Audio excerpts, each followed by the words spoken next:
কদিন আগেই UEFA champions লিগের শিরোপা জিতেছে পিএসজি। ইউরোপের শ্রেষ্ঠত্বের মুকুট নিয়ে খেলতে নেমে এবার ক্লাব বিশ্বকাপেও দারুণ সূচনা পেল ফরাসি জায়ান্টরা। দলের সেরা তারকা উসমান ডেম্বেলেকে ছাড়াই অ্যাথলেটিকো মাদ্রিদকে 4-0 গোলে উড়িয়ে দিয়েছে পিএসজি। ক্যালিফোর্নিয়ার রোজ বোলে রোববার ক্লাব বিশ্বকাপের হাই ভোল্টেজ ম্যাচে মুখোমুখি হয়েছিল পিএসজি ও অ্যাথলেটিকো মাদ্রিদ। তবে ম্যাচ জুড়ে কোনো প্রকার পাত্তাই পায়নি স্প্যানিশ ক্লাবটি। বল দখল কিংবা আক্রমণ সবখানেই দাপট দেখিয়েছে পিএসজি। ম্যাচ জুড়ে 74% বল ছিল পিএসজির কাছে। তার পাশাপাশি 16টি শটও নিয়েছে তারা। দুই হাফে 2টি করে গোল হয়েছে। 19তম মিনিটে গোলের শুরুটা করেন ফ্যাবিয়ান রুইস। এরপর প্রতিপক্ষের জালের দেখা পেয়েছেন একে একে ভিতিনিয়া, সেরি মায়ুলু এবং লি কাং ইন। ম্যাচের 19তম মিনিটে পাসিং ফুটবলে ডিবক্সের বাইরে থেকে নিচু শটে দলকে এগিয়ে নেন রুইস।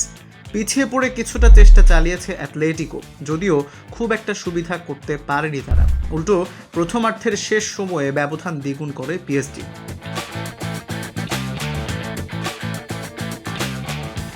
কাভারাৎসো খেলিয়ার পাস ধরে ডিবক্সে ঢুকে জোরালো শটে গোলরক্ষককে পরাস্ত করেন পর্তুগিজ মিডফিল্ডার ভিতিনিয়া।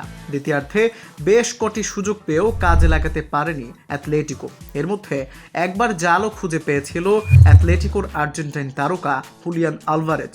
কিন্তু পজিশন নেয়ার সময় দিজিরি দুয়েকে অ্যাথলেটিকোর কোকে ফাউল করায় ভিএআর এর সাহায্যে গোল দেননি রেফারি। অ্যাথলেটিকোর ঘুরে দাঁড়ানোর চেষ্টা বিফলে যায় পিএসজির পরপর 2 গোলে। ম্যাচের 87 মিনিটে মায়ুলু ব্যবধান আরও বাড়ান। প্রতিপক্ষের ভুলে ডিবক্সে ফাঁকায় বল পেয়ে নিচু শটে গোল করেন 19 বছর বয়সী এই ফরাসি মিডফিল্ডার।